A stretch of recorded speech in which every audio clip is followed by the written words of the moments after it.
আসসালামু আলাইকুম। আশা করি সকলে ভালো আছেন। ২ নং ইউসুফপুর ইউনিয়ন আইডিয়াল হাই স্কুলের মাঠে আজ অনেকটা পানি বেড়ে গেছে। দেখতেই পাচ্ছেন, আগামীকাল রাস্তায় উঠে নাই, আজ রাস্তায় উঠে গেছে। দেখতেই পাচ্ছেন,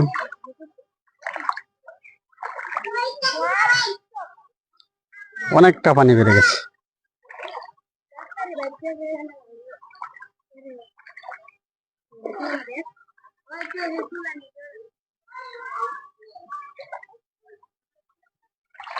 আমাদের বাড়ি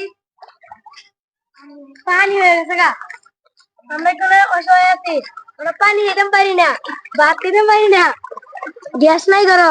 আর কি কি সমস্যা?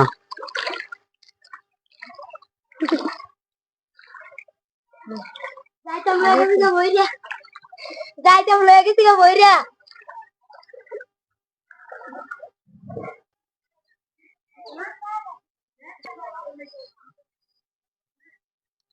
ইউসুফপুর ইউনিয়ন আইডিয়াল হাই স্কুলে মানে প্রায় শহীদ মিনারটার কাছাকাছি দেখতে পাচ্ছেন।